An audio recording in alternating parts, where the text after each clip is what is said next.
Bien, queridos hermanos, si usted puede ver en la pantalla, tenemos diferentes imágenes que tienen algo en común, ¿no? No sé si usted puede encontrar ahí eso que conecta todas estas imágenes. La primera imagen tenemos ahí personas que están trabajando, que están levantando una casa. Yo recuerdo hace mucho tiempo cuando el edificio se estaba levantando, venían a trabajar muchas personas, había mucha mano de obra, ¿no? Diferentes grupos, albañiles, electricistas, plomeros, carpinteros, hermanos que se sumaban a la labor, ¿no? Estaban ahí colaborando para juntos tener este propósito de construir este edificio, ¿no? Tenían eso en común, estaban colaborando entre sí. Sería muy difícil si solo una persona se ponía a trabajar todos los días. Esto ni siquiera, tal vez ni hubiera llegado todavía al primer piso, ¿no? Fuera muy difícil para una sola persona hacer todo este edificio muy grande. Además, si a usted le gustan los deportes, ahí tenemos también la imagen de un equipo de fútbol. Este es un deporte también que requiere colaboración de los demás, ¿sí? No se puede ahí solo una persona jugar en contra de los otros 11 jugadores que están ahí, ¿no? El equipo debe colaborar para que ellos puedan ganar, ¿no? Ese es el objetivo de este deporte. Yendo un poco más al ámbito más personal, tenemos también la imagen de una familia, ¿sí? Tenemos unos padres con su hijo.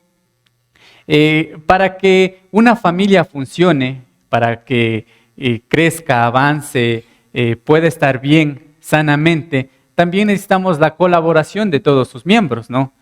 Tiene que estar involucrado tanto los padres como los hijos, ¿sí? Si solo hay uno, si solo hay el aporte, la colaboración de una sola persona, las cosas no funcionan bien, ¿no? Entonces, para que una familia esté saludable también se necesita la colaboración de todos sus miembros involucrados. Y por último, tenemos el cuerpo humano, conectado, unido por diferentes órganos, diferentes partes. Y para que el cuerpo también esté bien, esté saludable, también necesita la colaboración de todos sus miembros, de todos los cuerpos, ¿sí? Pablo reconoció esto a la iglesia como un cuerpo, ¿sí? Como un cuerpo vivo, y por lo tanto también, haciendo alusión a la imagen final, como un cuerpo que necesita estar conectado, funcionando, todos colaborando, ¿sí? La iglesia como un organismo vivo también debe estar conectada, funcionando con los diferentes colaboradores que tenemos en la iglesia, ¿sí?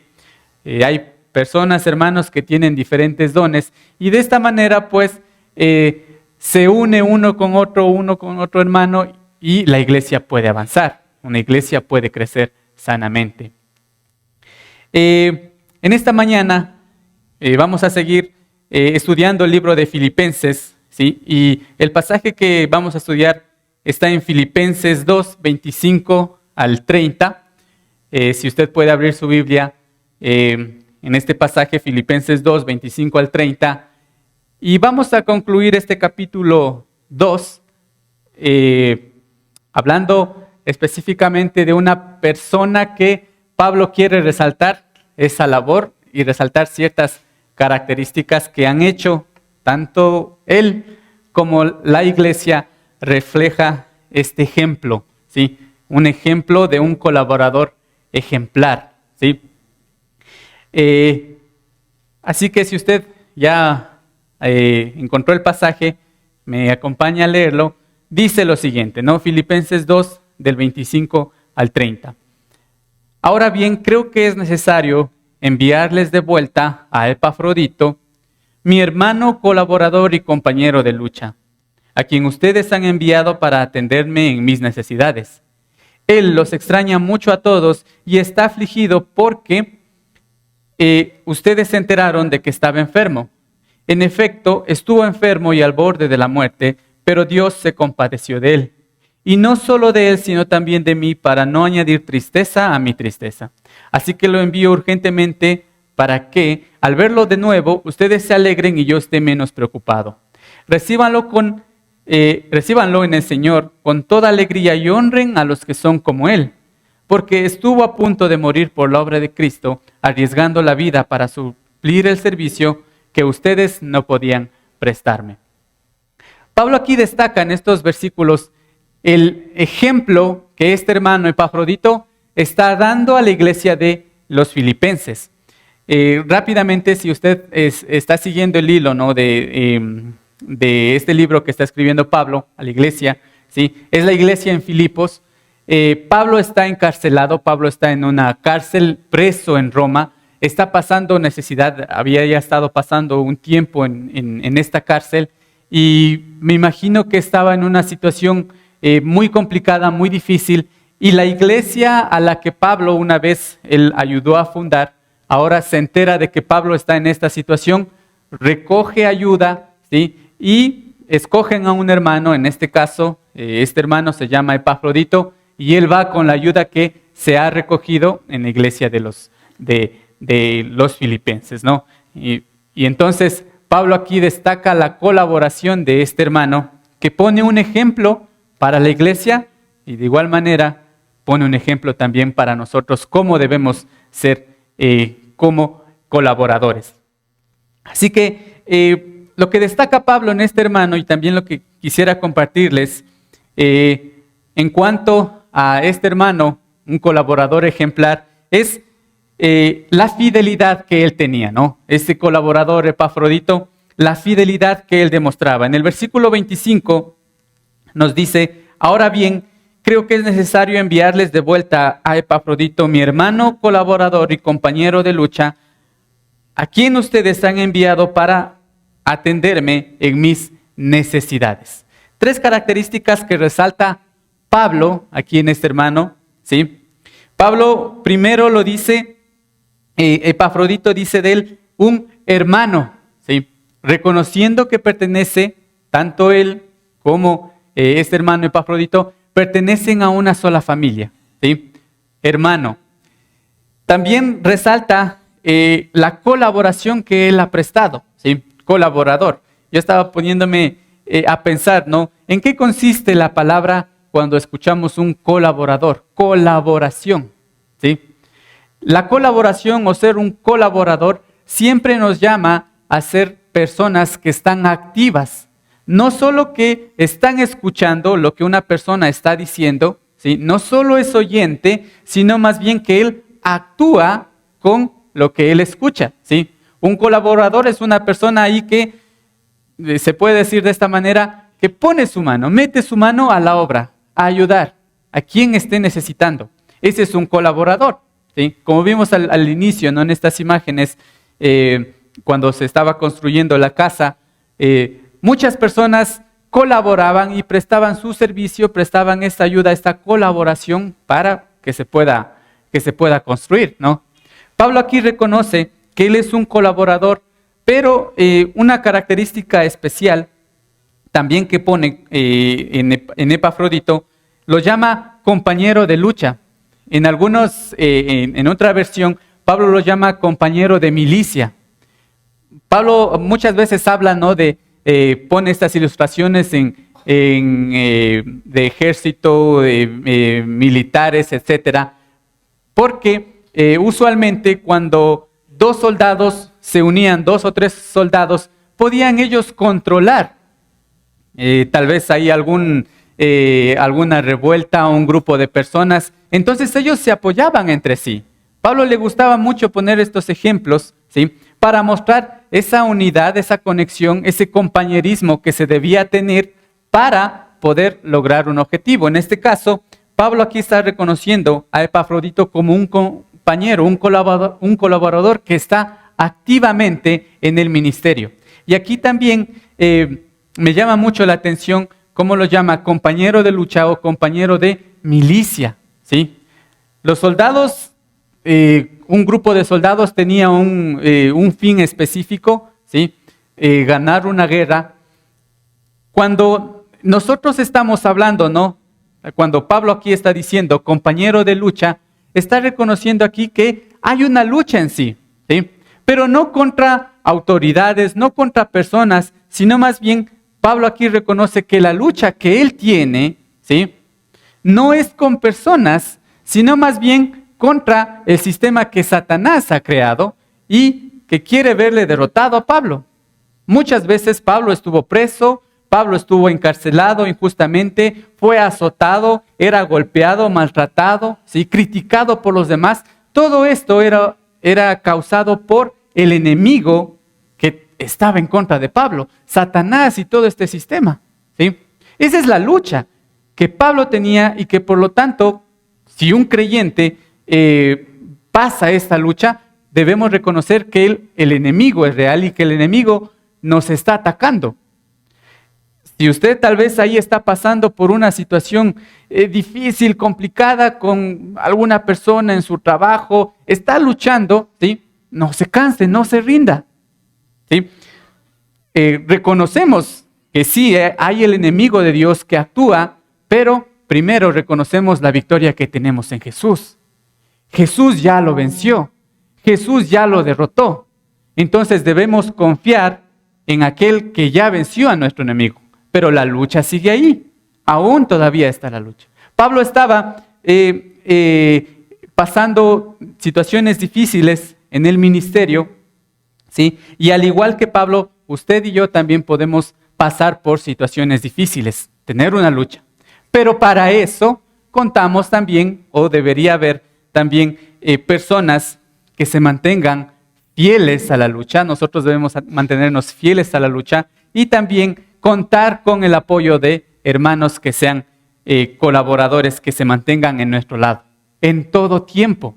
Este hermano Epafrodito, imagino que la iglesia en sí también no solo estuvieron con Pablo en las buenas, sino que también estuvieron ahí en las malas. Y nos refleja este versículo, porque en el momento que Pablo está escribiendo desde la cárcel, no es una situación agradable, no es una situación que a ninguno de nosotros nos gustaría estar, pasando frío, pasando hambre, tal vez tener ahí necesidades muy grandes, pero la fidelidad que tanto este hermano tenía con Pablo junto con la iglesia, esto nos habla de una fidelidad firme, de una fidelidad que se tiene con otro hermano. En 2 de Corintios 1:4 nos dice lo siguiente: quien nos consuela en todas nuestras tribulaciones, para que con el mismo consuelo de que Dios hemos recibido, también nosotros podamos consolar a todos los que sufren. En este versículo nos está hablando que una persona que ha recibido el consuelo de Dios, que ha recibido el soporte, la fuerza del Señor, si usted es creyente y ha sentido ese soporte del Señor, entonces yo puedo mostrar ese mismo consuelo, puedo ayudar a otra persona que está pasando situaciones difíciles, a otro creyente que está pasando por situaciones difíciles. Este hermano Epafrodito y la iglesia en sí han sido consolados por Pablo, ¿sí?, llevando, gracias al Evangelio, gracias al mensaje que Pablo transmitía por medio de Jesús, ellos recibieron consolación. Y ahora ellos están en esta situación, cuando Pablo les consoló a ellos, suplió sus necesidades, ahora ellos también pueden devolver lo mismo, pueden consolar también ahora de vuelta a Pablo. Entonces, sí, están trabajando, ellos tienen esa fidelidad entre ellos, ¿sí? Este hermano, este colaborador ejemplar, tenía esta característica que era fiel con Pablo, era fiel con aquella persona que le llevó el Evangelio, era fiel con el creyente perteneciente a la misma familia. Hace algunas semanas estuvimos aprendiendo de igual manera acerca de Timoteo y se hablaba de la fidelidad. Hoy en día es muy difícil encontrar con personas que son fieles, que son de confianza, que son leales, porque podemos estar rodeados de muchas personas, ¿sí?, aparentemente tal vez amigos, buenos amigos, que están ahí, que están cuando las cosas van bien, cuando no hay ningún problema, pero cuando hay dificultades, se van. He visto muchas veces a personas que dicen tener amigos, personas acompañándoles, rodeados de muchas personas, pero cuando están en situaciones difíciles, ahí no cuentan con nadie, solo una o dos personas. ¿Y es por qué? Porque el ser humano en sí, nuestra naturaleza es ser infiel. No es ser fiel. No hay esa fidelidad esa fidelidad perfecta que solo Cristo Jesús demostró. Esa fidelidad que nos dejó ejemplo el propio Cristo Jesús cuando vino a la tierra, ¿sí? Cuando cumplió su tarea de principio a fin hasta la cruz. Fue fiel a su palabra, fue fiel a su promesa. Él nos dejó ese ejemplo de fidelidad. Pero muchas veces el enemigo, como vimos anteriormente, nos tienta y nosotros caemos en esta trampa para ser infiel. No solo hablando aquí en el aspecto de la iglesia en sí, sino más bien en el aspecto general. No sé si usted ha tenido alguna situación en la que estando conversando tal vez con otras personas, ¿sí? Se menciona la palabra fidelidad y es como que hubiera un rechazo a esta palabra, la fidelidad. Usualmente, a veces estoy con mis compañeros de trabajo que no son creyentes, obviamente, ¿sí? Y muchas veces he escuchado que cuando ellos hablan, ¿no?, del matrimonio, de la pareja, ¿sí? Cuando ellos escuchan la palabra fidelidad es como que temieran a esta palabra, ¿sí? Ellos es como, estas personas es como que rechazan la fidelidad, ¿sí? Y es porque así el mundo lo refleja. La fidelidad es rechazada. Una persona fiel no es bien vista a veces, porque preferimos nosotros actuar bajo nuestros propios deseos, bajo esta naturaleza de pecado que nosotros tenemos y nos dejamos guiar para autosatisfacernos. Y dejamos a un lado la fidelidad.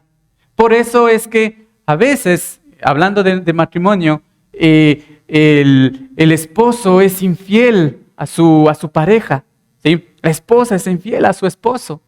Y no estoy hablando simplemente de el adulterio en sí, sino también nosotros demostramos esa fidelidad con nuestros pensamientos, con nuestro corazón también, con nuestros sentimientos.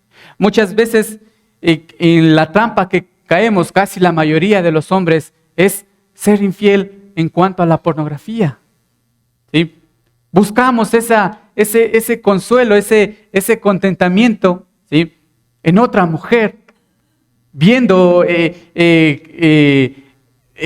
buscando ahí páginas pornográficas y de esta manera como que nos engañamos y decir, bueno, no estoy siendo infiel, ¿sí?, pero esto ya es infidelidad.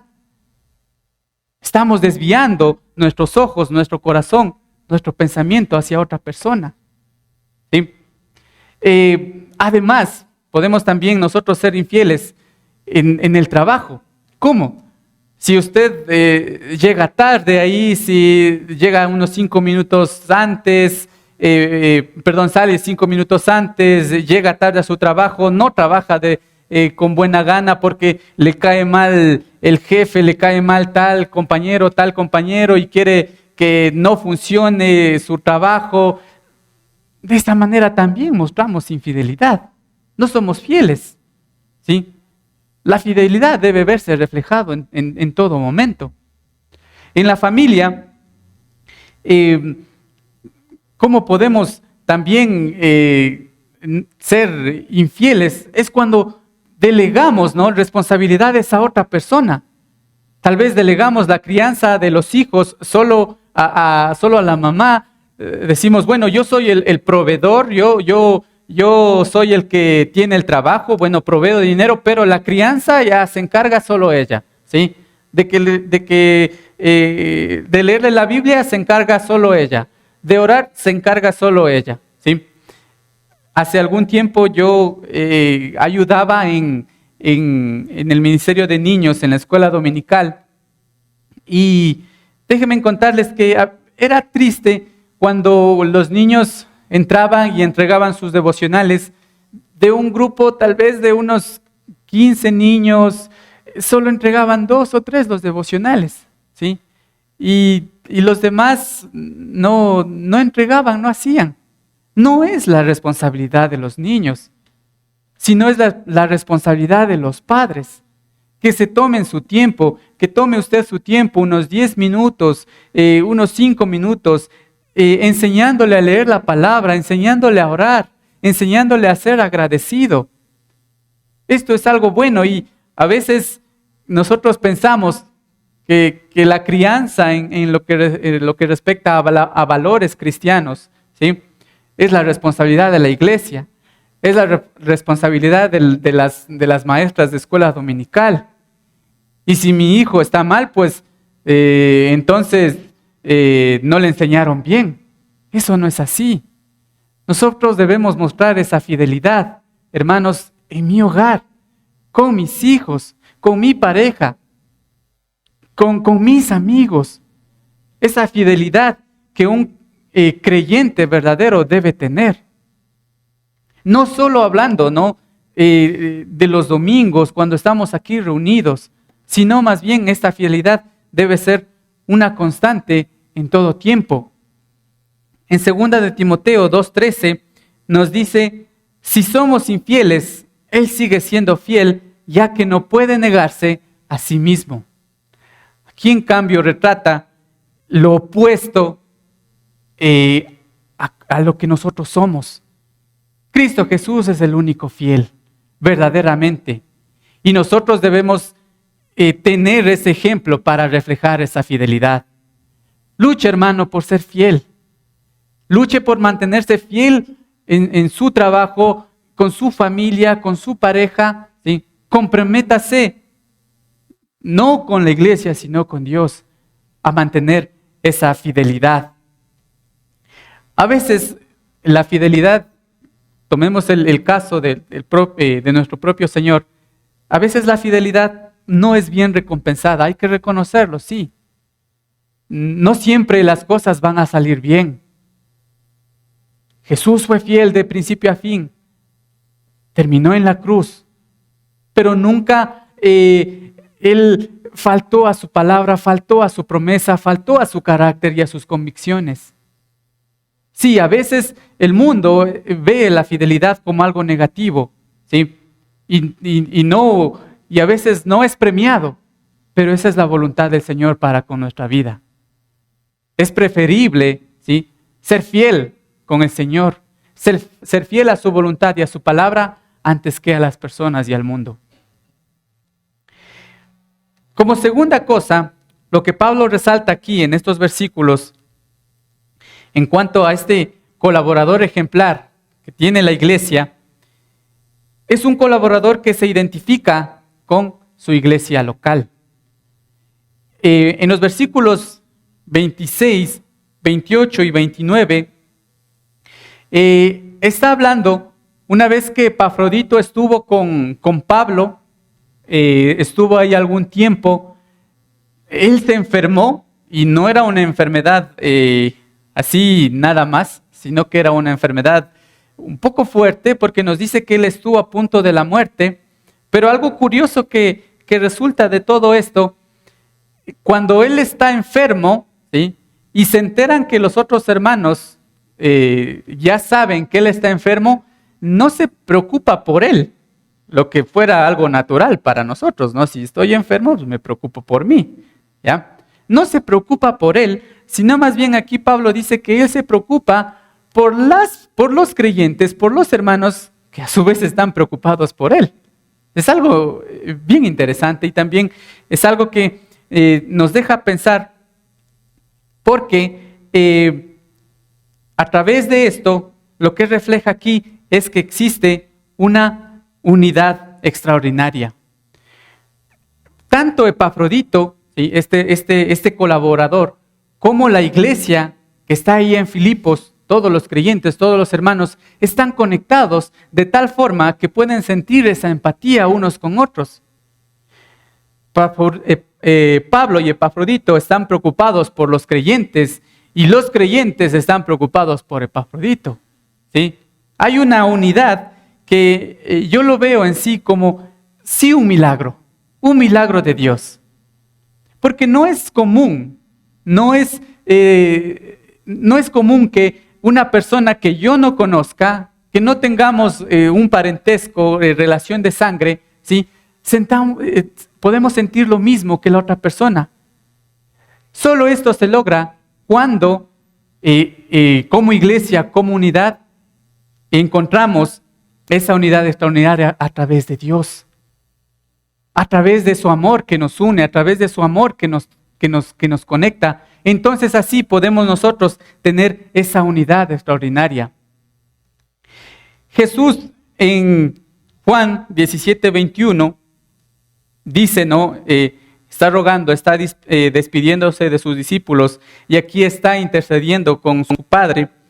Y dice lo siguiente: no solo ruego por estos, ruego también por los que han de creer en mí, por el mensaje de ellos, para que todos sean uno. No es cuestión, hermanos, de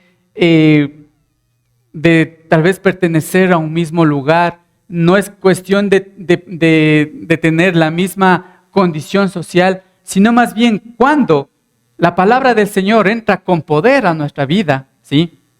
A un grupo de creyentes, entonces todos vamos a sentir esta unidad. No habrá diferencia alguna entre un hermano, entre otro hermano, sino más bien todos vamos a ser uno solo. Pero siempre y cuando la palabra del Señor sea verdad en nuestra vida, haya esta unidad, ¿sí?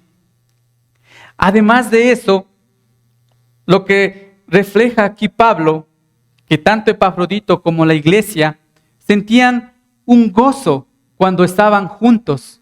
Un gozo cuando hay esta unidad, también se experimenta ese gozo. En el versículo que nos está relatando aquí Pablo, está hablando de ese gozo que no importa cuando una persona está enferma, cuando una persona está mal, está hablando en el caso de Epafrodito mismo, sino más bien ese gozo es el que lleva a preocuparse por los demás y de esa manera se puede sentir esa conexión que va más allá de lo normal. La semana pasada, ¿sí? Mi madre estuvo en el hospital, estaba enferma, estaba en cuidados intensivos, ¿sí? Para eso estamos cada uno de nosotros, ¿sí? Yo agradezco a los hermanos que estaban orando por mi mamá, también orando por la situación que estaba atravesando. Y déjenme decirles, hermanos, que se siente una paz, se siente un soporte que no es posible encontrar en este mundo. No es posible encontrar con otras personas a menos de que esté Dios de por medio, ¿sí? Si usted, hermano, no ha sentido esta conexión aún con los hermanos, con su iglesia, es porque tal vez no hay esta unidad. Es porque tal vez solo soy una persona que viene un domingo, solo se sienta y espera que tal vez termine el culto y puedo salir rápido a seguir haciendo mis cosas. No me quedo porque no me gusta conversar con las otras personas. Rechazo, ¿sí? a los grupos, salgo rápidamente, no muestro esa empatía. No se puede crear esa unidad si es que no hay eso. Yo recuerdo que cuando hubo esta situación de la pandemia, lamentablemente no podíamos reunirnos, ¿sí? Y cada uno estábamos en nuestras casas, hacíamos la reunión de culto dominical ahí en nuestras casas, cuidándonos cada uno. Cuando se terminó, ¿sí? y de poco a poco regresábamos a la normalidad, muchas personas se acostumbraron a esto, ¿sí? Vieron como que, si es posible, voy ahí, no necesito ir, no necesito congregarme, no necesito estar ahí un domingo con otras personas. Puedo estar en mi casa, puedo estar ahí escuchando una prédica de YouTube, de Facebook, ¿sí? Y ya, ahí está bien. Entonces de ahí se acaba eso y puedo seguir haciendo mis cosas. Y esto resultó a la final un engaño. Viven engañados o vivieron engañados, ¿sí? Porque pensaron que no es necesario congregarme, estar unidos con otros hermanos. Es muy necesario porque de esta forma nosotros podemos tener esta unidad, ¿sí? Extraordinaria, increíble, un milagro que el Señor obra y podemos ver como iglesia de manera general. Si es que yo soy una persona que le gusta estar ahí sola, apartada, no voy a crear estos lazos, estos vínculos de unidad, no voy a crear esa empatía con las otras personas. Y después tal vez nos quejamos, ¿no?, de la iglesia, decimos, es que no me llaman, es que no me han venido a visitar, es que nadie pregunta por mí, es que nadie se interesa por mí, ¿sí? Y nace ese resentimiento, ese rencor, decir, es que ni parece que les intereso, ¿no? ¿Pero por qué? Porque tal vez nosotros no estamos abiertos a hallar, a buscar esa unidad. Aquí los hermanos de esta iglesia, ¿sí?, mostraban esa unidad, ese vínculo, a tal punto que se preocupaban tanto que tal vez estaban en una situación de desesperación, ¿no? ¿Y ahora qué hago? ¿Y ahora cómo estará? ¿Qué le ayudo? ¿Qué necesitará? Estaban desesperados por ayudarse. Pero esto siempre sucede cuando el Señor está de por medio en nuestros corazones, cuando Él ha creado esos vínculos de unidad. Por eso también yo le animo a involucrarse más en los ministerios, involucrarse más con las personas. Si es que usted tiene la oportunidad de tomarse un tiempito, unos 5 minutos, 10 minutos, conversar con los hermanos, preguntarles cómo les va. Si usted está sirviendo en un ministerio, está en algún ministerio, de igual manera, no solo hacer las cosas así por así, sino también buscar esa unidad unos con otros. Y después vamos a ver que eso va a resultar como bendición en nuestras vidas. Esto nos va a llevar a un gozo, no solo a ese sentimiento de estar bien, sino más bien a ese sentimiento de estar apoyado, de sentirse fuerte, porque también tengo el apoyo de los demás, porque Dios está obrando en nuestra iglesia. Además, es un ejemplo que nos deja en cuanto a la unidad, un ejemplo de unidad a hermanos que están identificados con su iglesia. Sucede lo siguiente, ¿no? En Hechos 2:46 nos da un ejemplo de la primera iglesia. Nos dicen, adoraban juntos en el templo cada día, se reunían en casas para la cena del Señor y compartían sus comidas con gran gozo y generosidad, todo el tiempo alabando a Dios y disfrutando de la buena voluntad para toda la gente. Y cada día el Señor agregaba a esa comunidad cristiana a los que iban siendo salvos. La primera iglesia. Había personas que tenían más, había personas que no tenían. Todos vendían y a la final todos disfrutaban de la comunión que había. Qué diferente fueran las iglesias si es que hubiera esta unidad entre hermanos, entre creyentes. Estoy tan preocupado que veo, que busco, qué le hace falta a mi hermano, qué necesita. Si es posible, pues vamos, ahí le apoyamos. Así era la primera iglesia. Y todos gozaban del favor de Dios para con sus vidas. Y podían ver ese milagro en sus vidas. Algo más también, un colaborador que se identifica con su iglesia es un colaborador que es grato, que muestra gratitud para con los mensajeros, para con los que llevan su palabra.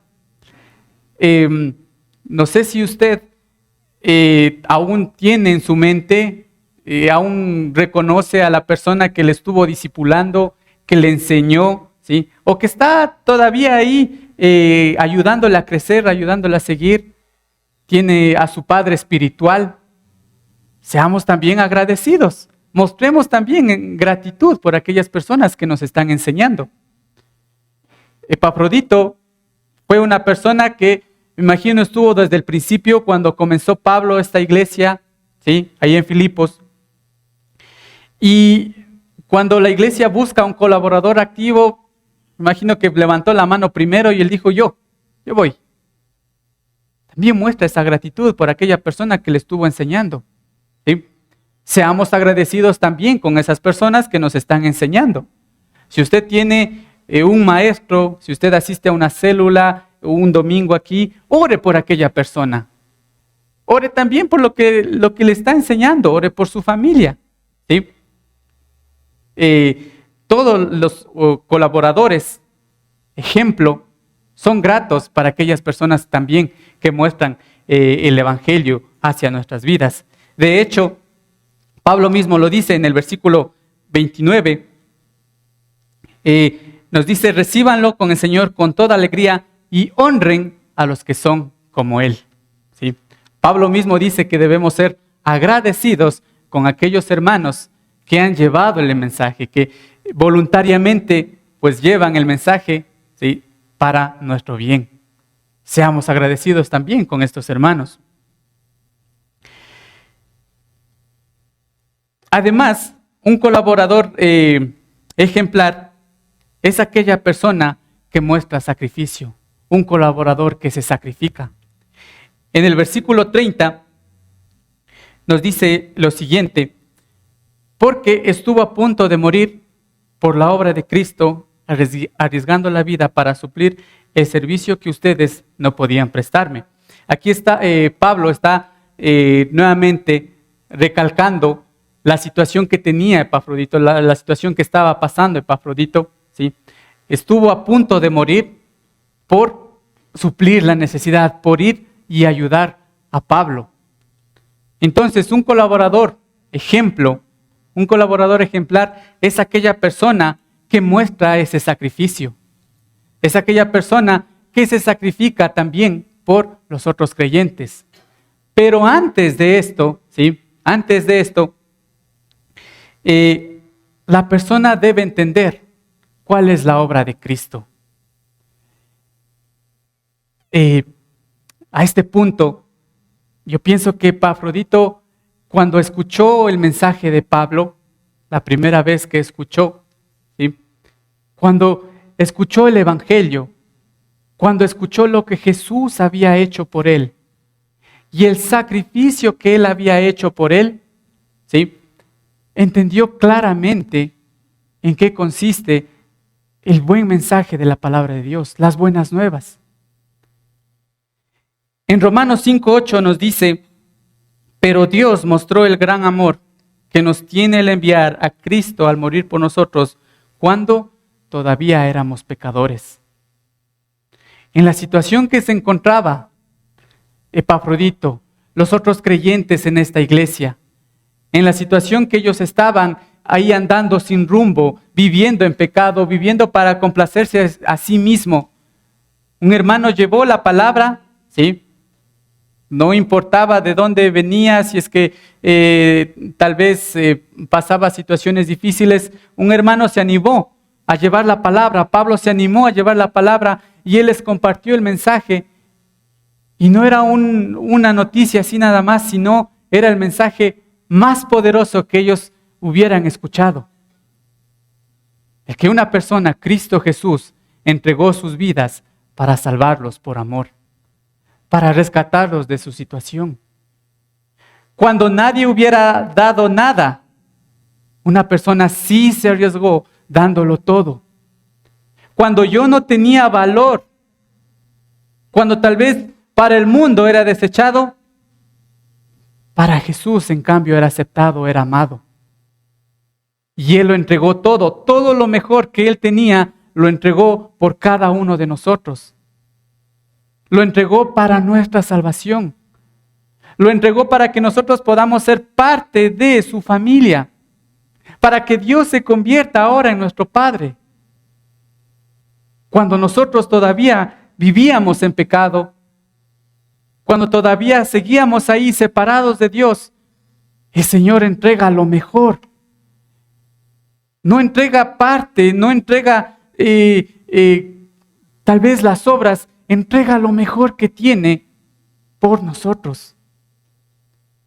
Pienso que cuando Epafrodito oyó estas palabras, que Jesús vino a la cruz, que Jesús vino por él, que Jesús murió por él, que Jesús le ama tanto que vino y se entregó su vida mismo.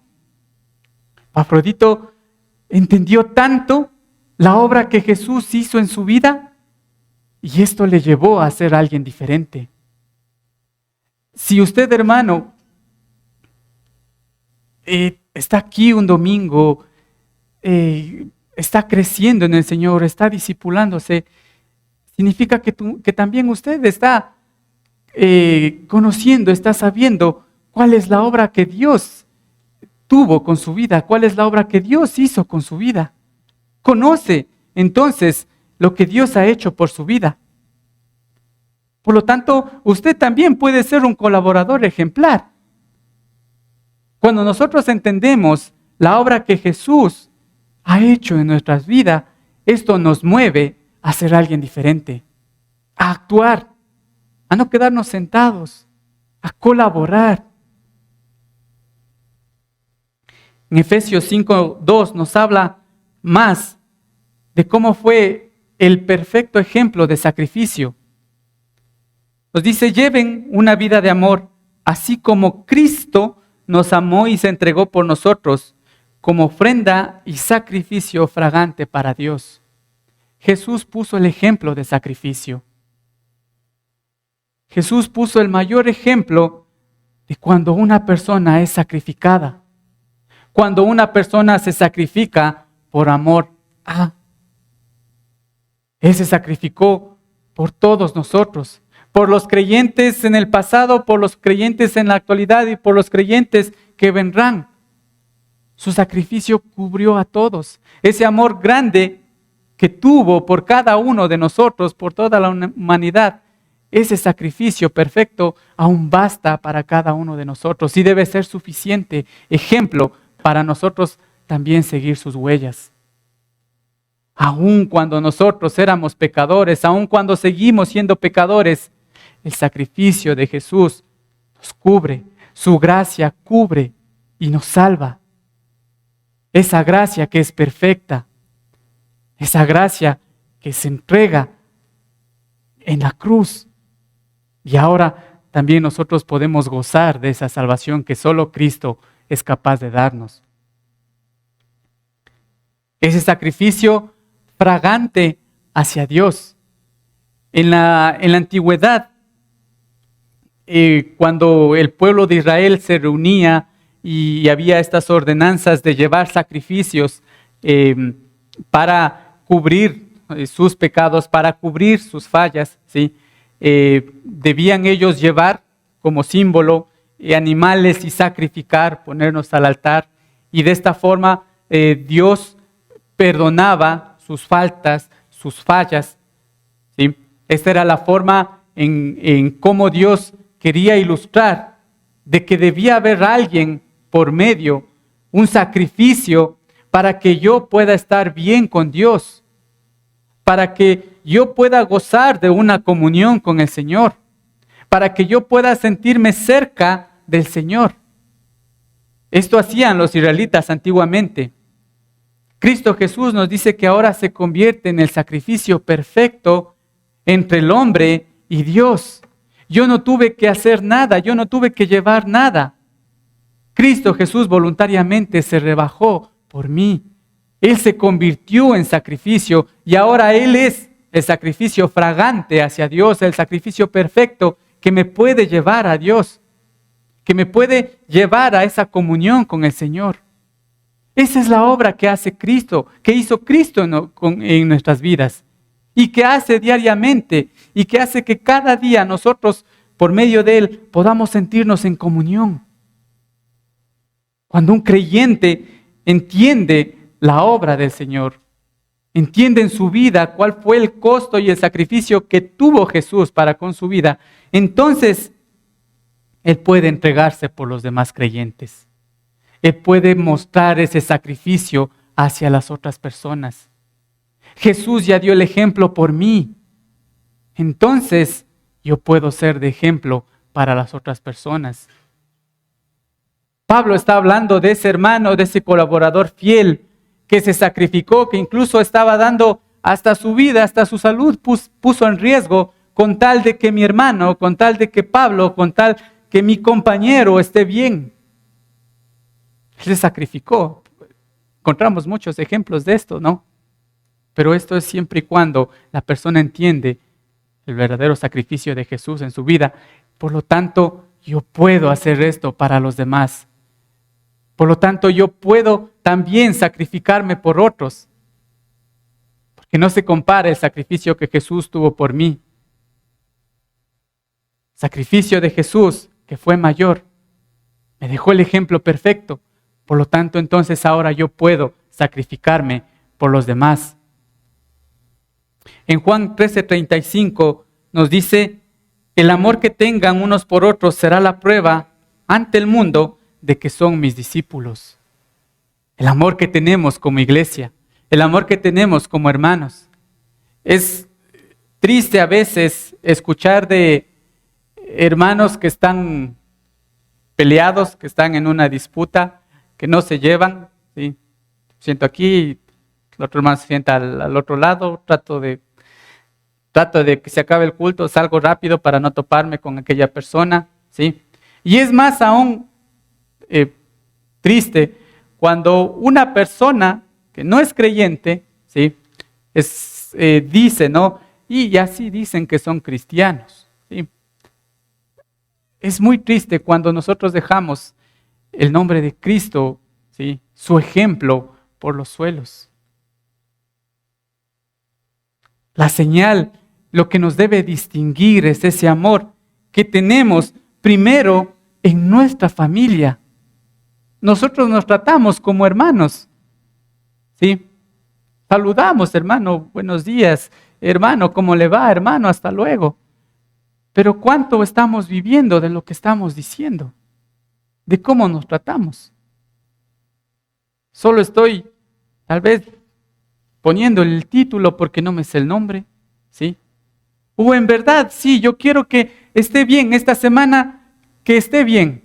Este día que usted pase bien. Que el Señor le bendiga en sí a su familia. Que si algo le afecta a mí también debe afectarme. Que si algo le pone triste a mí también me debe poner triste. No podemos reflejar ese amor si nosotros no sentimos ese amor perfecto todavía. Ese ejemplo que nosotros debemos dar al mundo, ese amor que debe mostrarse para con nosotros, para nuestra familia primero. En 1 de Juan 4:20 nos dice, si alguien afirma, yo amo a Dios, pero odia a su hermano, es un mentiroso, pues el que no ama a su hermano, a quien ha visto, no puede amar a Dios, a quien no ha visto.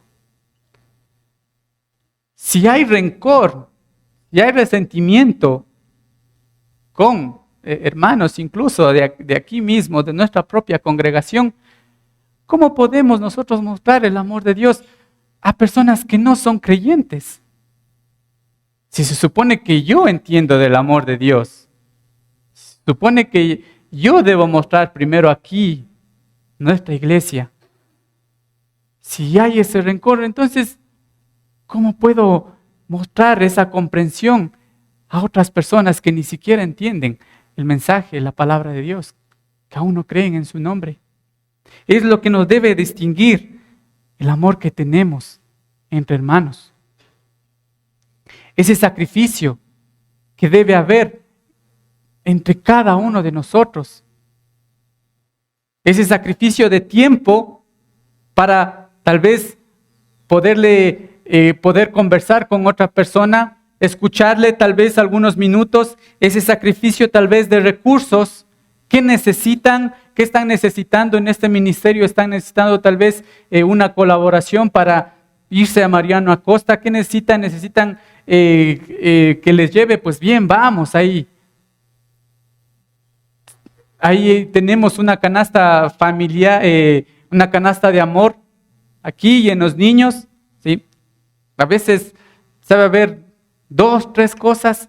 ¿Qué necesita tal vez las familias de la iglesia? ¿Cómo puedo suplir sus necesidades? Ese amor debe haber para que podamos nosotros distinguirnos de el mundo.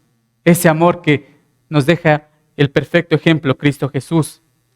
Hay un relato que había 2 hermanos, una hermana mayor, ¿sí? Y había un hermano más pequeñito, ¿sí?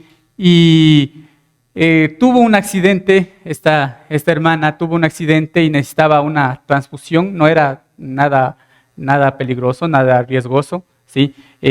Explicaron a sus padres que necesitaba este procedimiento y después explicaron a su hermanito pequeño, todos estaban de acuerdo, todos accedieron y ya llegó el momento, llegó el día, entraron al quirófano los 2 hermanos, esta hermanita mayor y el hermano pequeño, ¿sí? Estando ya en el momento ya para hacer este procedimiento de transfusión, el hermano pequeño le agarra con su mano fuerte, ¿sí? A su otra hermanita y le dice, te quiero mucho, ¿sí? Después de un momento le suelta la mano y empieza a salirle las lágrimas al hermanito pequeño y le pregunta al doctor, ¿no? Bueno, ¿y cuándo voy a empezar a morir? Este hermano, este pequeñito, había entendido el sacrificio que se tiene cuando hay una persona que ama, cuando hay ese amor inexplicable, grande. Si usted ha sentido ese amor, si usted tiene ese amor inexplicable en su corazón, entonces ese amor también puede llevarle a sacrificarse por las otras personas. Un colaborador es alguien que se sacrifica por las otras personas, que toma su tiempo, sus recursos, su dinero a veces para suplir alguna necesidad física o material.